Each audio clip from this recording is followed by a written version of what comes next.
안녕하십니까? 예, 예. 시장님, 예. 위기의 대구, 예. 돌파구가 필요하다고 하셨는데 예. 그러면 대책도 있으시다는 얘기잖아요. 그렇죠. 지금 대구는 섬유로 큰 도시입니다. 그런데 섬유가 몰락하기 시작한 지가 30년 가량 됐어요. 그러면 대구가 산업 구조를 재편을 해야 돼요. 다시 바꿔야 돼요. 근데 그게 바꾸지 못하고 30년 동안 머뭇거리다가 대구가 지금 GRDP가 전국의 꼴찌죠. 광주가 15이고 대구가 17입니다. 그래 돼 있으니까 과거 대한민국 3대 도시의 영광을 찾으려면 우선 공공기관을 혁신을 해야 되고 공공기관이 혁신이 돼야지 시민들에게 이제 같이 대구시를 살리자고 호소를 할 수 있는 근거가 되는 거죠. 그래서 대구를 다시 되살리기 위해서는 지금 미래 50년 사업을 본격적으로 지금 한 5달 전부터 제가 취임하고 난 뒤에 추진을 하고 있습니다. 네, 방금도 말씀하셨습니다만 공공기관 혁신, 공공기관의 대혁신이라는 건 어떤 의미일까요? 기본적으로 기득권 다 카르텔을 좀 타파하자는 거죠. 카르텔. 기득권 카르텔이죠. 지방 가면 지방에 있는 토고 세력들하고 전부 연대를 해가지고 행정기관들이 대부분 기득권 카르텔이 있습니다. 그 카르텔 속에서 인물도 개방 안 하고 경제도 개방 안 하고 우리끼리 하다가 지방이 오그러듭니다. 뭐 대구뿐만 아니라 광주도 그럴 겁니다. 그래서 이번에 제가 시장되고 난 뒤에 기득권 카르텔을 타파한다. 그리고 인재도 이제 풀고 기업의 규제도 확 풀어버리고 그렇게 해서 대구에 기업하러 오는 기업이 지금 줄 서서 오려고 하고 있죠. 오고 있습니다. 그리고 인재도 대폭 이제 외부에서 수혜를 하고 있습니다. 그러니까 결국은 지방 도시가 발전하는 건 정말 튼튼한 건전한 기업들이 와서 살려야 되는데 그걸 지금 하신다는 거죠? 그렇죠. 그게 이제 광주도 해야 되고 대구도 해야 되는 것이 제가 늘 이제 주장을 해왔듯이 과거 6, 70년대에 한국의 경제 발전의 동력은 고속도로였어요. 고속도로가 지나가는데 다 발전이 됐거든요. 그런데 앞으로 21세기의 경제 발전의 원동력은 고속도로가 아닌 하늘길이 될 겁니다. 하늘길. 그런데 문제의 소재는 지금 대한민국 하늘길은 인천공항에 전부 집중이 되어 있다는 거예요. 우리나라에 수출하는 항공화물의 98.2%가 인천공항으로 나갑니다. 그러니까 지방에는 첨단 산업이 내려오질 않죠. 우선 물류 수송 길이 막히니까. 그래서 그걸 이제 해소하기 위해서 우리나라 공항 하늘길을 이제 4대 권역으로 나누어서 하늘길을 새로 만들자는 거죠. 인천공항, 광주 같으면 무안공항, TK 신공항, 그 다음에 가덕도 공항. 이렇게 해가지고 각 공항마다 하늘길을 골고루 배분을 하게 되면 산업들이 저 하늘길을 중심으로 다 모일 수밖에 없죠. 특히 그 첨단 산업은 첨단 산업의 제품들은 전부 항공으로 수출합니다. 만약 그 수도권에 있는 기업들 중에서 거기는 땅값도 비싸고 물류 비용도 비싸죠.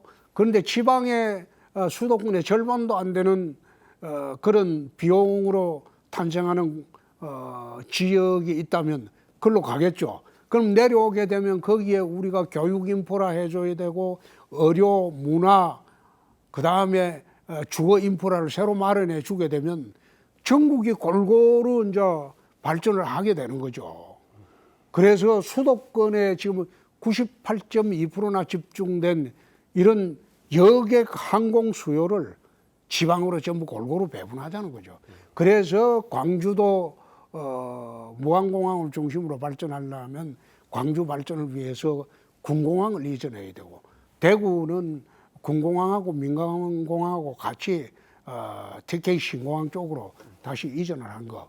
그렇게 하는 게 국토 균형 발전이고 지방 살리는 길이다. 나는 그렇게 봅니다. 근데 이 TK 신공항 특별법 연내 국회 통과될 수 있을까요? 그 열쇠는 민주당에서 쥐고 있죠. 국회에 다수를 점했으니까.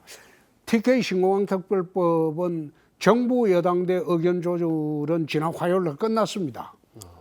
대통령실하고 각 부처하고 전부 조정이 끝났어요. 원안대로 통과하기로.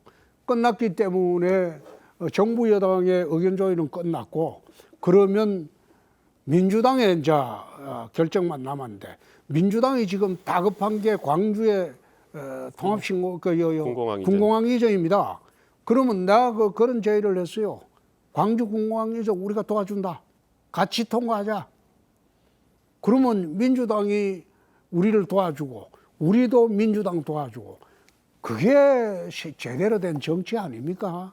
그렇죠. 이제 정쟁은 하더라도 국민 민생에 관련되고 지역에서 거의 최우선 과제는 풀어주는 게 정치의 도리죠. 먹고 사는 일에는 그렇죠. 합심하자 이 말씀이시죠. 그 같이 가야죠. 그래서 이번에 광주시당위원장 하던 분하고 광주 공항 이전 발의하신 송갑석 의원, 이정훈 의원, 그 다음에 이정훈이죠. 이병훈 의원, 네. 이병훈 의원하고 그 다음에 강지정 시장하고 오늘 다 합의를 했죠. 그래 하기로. 근데 이제 시장님 내용에 보니까 임기 내 1조 5천억 원의 채무 상환이라는 내용이 있어요. 이게 그렇죠. 1조 5천억. 네. 와, 대면 굉장히 좋은데. 그게 내 경남지사를 하면서 1조 4천억을 3년 6개월 만에 돈을 받아 다 갚아가지고 경남도청이 아마 광역단체 사상 최초로 채무 제로가 됐어요. 빚을 다 갚았어요. 그 다음에는 마지막 도지사 하던 그 다음에는 한 100억 흑자를 냈어요. 적자 도정이 아니고. 그때는 경남에는 도유지 재산이 별로 많지 않아요. 도유지 재산이. 함양 같은 데 수백만 평의 산림이 있지만 그 팔아본들 100억이 안 돼요. 그래서 자산을 안 팔고 행정개혁, 재정개혁만으로 3년 6개월 만에 부채 1조 4천억을 갚았어요. 근데 대구시에 와보니까 지금 2조 한 4천억 빚이 돼요. 그런데 그 빚은 경남도지사 할 때보다도 갚기가 훨씬 쉽죠. 대구는 대도시이기 때문에 자산 팔 게 있어요. 자산을 민간에 매각하고 민간이 거기에 개발하게 해주고 그 다음에 우리는 그 돈으로 빚 갚고 하는 자산 팔 게 있어요. 네? 도에서는 경남도에서는 그게 시골이 많아가지고 자산 팔 게 없어요. 근데 대구는 와 보니까 행정개혁, 재정개혁 플러스 자산 매각까지 있으니까 빚 갚기는 쉽겠죠. 생각보다 쉽게. 경남보다는 쉽게 되고 또 금년도 이제 내년도 우리 예산 편성을 의회에 제출했는데 대구시 의회 사상 처음으로 신규 지방채를 발행하지 않아요. 적자 예산을 편성 안 한다 이 말이에요. 우리는 거의 흑자 예산을 편성을 했어요. 균형 예산으로. 그래서 공채 발행해서 예산 충당하고 이런 절차를 없앴습니다. 우리는 그 예산에 돈이 되는 대로 살림 살자. 절제 빚내서는 살림 안 산다. 그런 내년도에도 우리는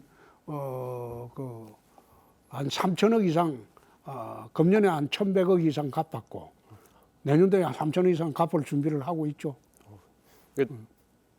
미리 알고 하신 건 아니죠? 지금 이렇게 공채가 지방채나 이런 게 어려워질 거라고 생각을 하시고 한 건 아닐 텐데. 아니 경남에 있을 때도 나는 신규 지방채를 발행 안 했어요. 근데 어느 시군이나 우리 어느 시도에서도 예산은 반드시 지방채를 발행해서 신규 지방을 발행해서 그거로 예산을 갖다 씁니다. 몇 천억을. 그런데 경남에서도 안 했고 이번에 대구에서도 사정이 지든지 나쁘든지 간에 빚내서 하는 거는 잘못된 것이다. 나는 그런 생각입니다. 빚을 겁을 낼 줄 알아야 돼요. 어떻습니까? 저희가 이제 광주 같으면 광주천하고 영산강이 있고 대구는 금호강이 있지 않습니까? 네. 금호강 르네상스 말씀하시는데 그거는 이제 우리가 대구를 관통하는 게 한 100리길 되죠. 금호강이 있는데 금호강의 하천을 광주나 대구는 내륙 도시입니다. 내륙 도시. 내륙 도시다 보니까 그 하천의 중요성을 잘 몰라요. 그래서 금호강을 제대로 따듬어 가지고 시민들의 휴식 공간, 그리고 대구가 내륙 도시고 대구가 굉장히 더워요. 또 분지 도시이기 때문에. 그래서 금호강을 제대로 수변 도시로 만들게 되면 대구 전체의 기온도 낮아지고, 그리고 아름답고 주민들이 편하게 쉴 수 있는 공간도 생길 것이다. 그래서 금호강 전체를 아름답게 바람길, 물길, 사람길 그렇게 해서 지금 따듬을 준비를 하고 있습니다. 광주도 지금 하고 있죠. 네네, 예, 저희도 예, 준비를 하고 있습니다. 좀 더 큰 이야기를, 예, 그러니까 예. 대구 아닌 대한민국 이야기를 좀 해보면, 이태원 참사 이후 윤석열 대통령에게 이렇게 머뭇거리다가는 제2의 세월호 사태를 맞을 수 있다라고 충고하셨어요. 어떤 의미일까요? 그게 이제 참사가 일어났으면 정치적 책임질 사람은 정치적 책임을 빨리 지게 하고, 그 다음에 사법적 책임질 사람은 사법적 책임을 지게 하는 게 맞지 않느냐, 막 그 뜻입니다. 그걸 갖다가 내가 아끼는 사람이라고 해서 머뭇거리고 그러면 세월호처럼 국민 저항이 거세질 수가 있다. 그렇게 하지 마라. 그러니까 사법적 책임이 있는 사람은 조속히 사법 처리하고, 그 다음에 정치적 책임질 사람은 빨리 정치적 책임을 물으라. 막 그 뜻입니다. 근데 지금 여론조사를 보면 대구 광역시장을 하시지만 여전히 차기 대권 주자 가운데 한 분이세요. 뭐 그렇게 지금 돼 있죠. 돼 있는 거 하고 이제 그러면 어느 순간에는 다시 움직이실 생각이? 그게 이제 정치하는 사람의 공통적인 생각이 국가 경영을 한번 해보는 겁니다. 그리고 정치하는 과정에서 국가 경영을 하는 방안이라든지 지혜를 늘 이제 우리가 단련하고 습득하고 하는 거죠. 그래서 국가 경영의 기회는 정치하는 사람은 누구나 다 한번 가져보는 겁니다. 그 뜻으로 생각하시면 됩니다. 그러면 지금은 대구시장님, 그 전에는 경남지사도 하셨으니 그 광역단체장의 경험이 그대로 국가 경영에 녹아들 수도 있겠네요. 그렇죠. 뭐 저는 입법도 해봤고 사법도 해봤고 행정도 해봤고, 그런데 요즘 와서는 생각이 내가 지금 앞으로 나가고 있는 것인지 후퇴를 하고 있는 것인지 그걸 잘 모르겠어요. 좀 이제 다른 질문 하나 해보면, 이제 오늘 광주 오시는데도 네. 5.18 단체에서 예. 좀 사과 이야기가 나왔습니다. 근데 이제 5.18 단체 내부에서도 이야기가 나오는 것이, 예. 이게 시장님이 했던 말씀을 그대로 인용하는 게 아니라 자꾸 그걸 틀어서 이상하게 쓰는 사람들이 너무 많기 때문에 그런 것 같아요. 어떻게? 나는 그 생각입니다. 5.18은 대한민국 4.19와 더불어서 대한민국 민주주의의 상징입니다. 거기에 항거하셨던 분들은 민주주의를 위한 희생자고 국가 공로자들입니다.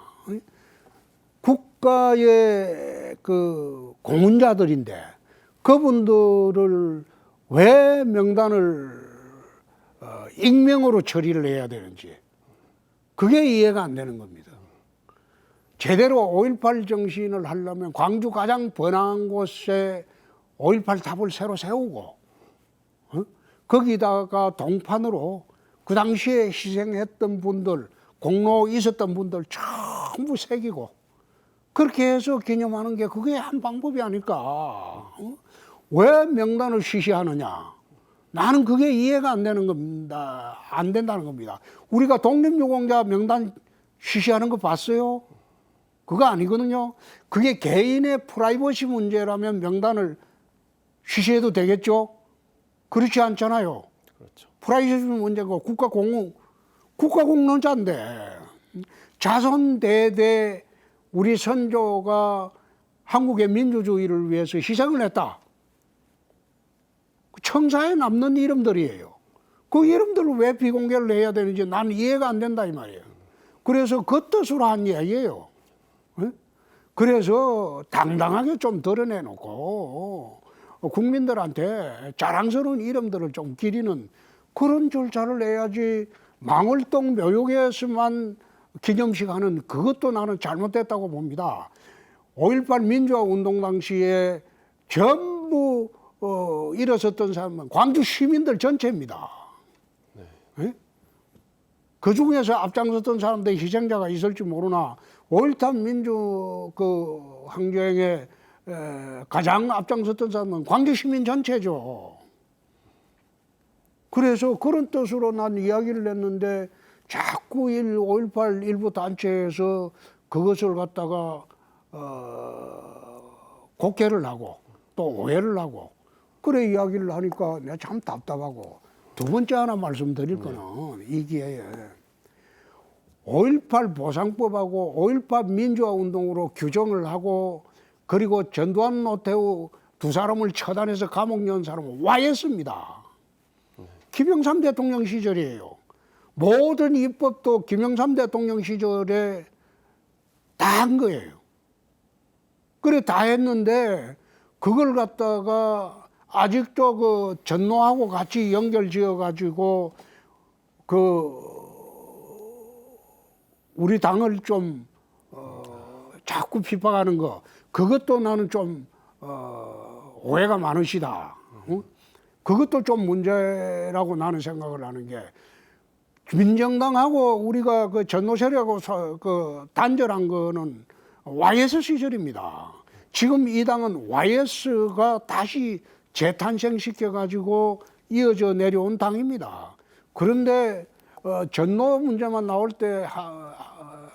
때마다 그걸 우리 당하고 연결 지으니까 저는 사실 그 YS 당에서 출발했거든요. 그러니까 가끔 가다가 공식적으로 말씀은 못 드리고 서운하죠. 알겠습니다. 마지막으로 광주 오셨는데 광주 전남 시도민에게 한마디 인사 말씀.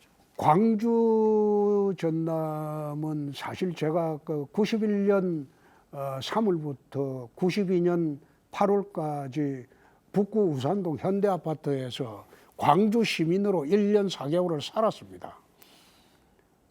광주에 처음에 제가 검사로 내려올 때는 전두환 대통령 시절 직후에 전두환 대통령 형 정규환 씨를 구속하지 말라고 했는데 내가 강제로 구속하는 바람에 광주에 좌천이 돼서 내려왔는데 광주에 내려와서 1년 4개월 동안 내가 우리 유치원 다니는 애하고 초등학교 무등 초등학교 다니는 큰 놈하고 데리고 내 무등산도 10분 이상 올라갔습니다. 그만큼이나 광주에 대한 참 애정도 있었는데 정치를 시작하고 난 뒤에 뜸해져 버렸어요. 그 하도 우리 당을 싫어하니까 그래서 이젠 좀 오해 푸시고 저희들이 잘하겠습니다. 오늘 강기정 시장님과 달빛 동맹을 맺으면서 광주의 현안, 대구의 현안을 이 정부 내에서 동시에 같이 힘을 모아서 해결하도록 하겠습니다. 네. 네. 바쁘신 시간 내주셔서 대단히 감사합니다. 고맙습니다. 고맙습니다. 예.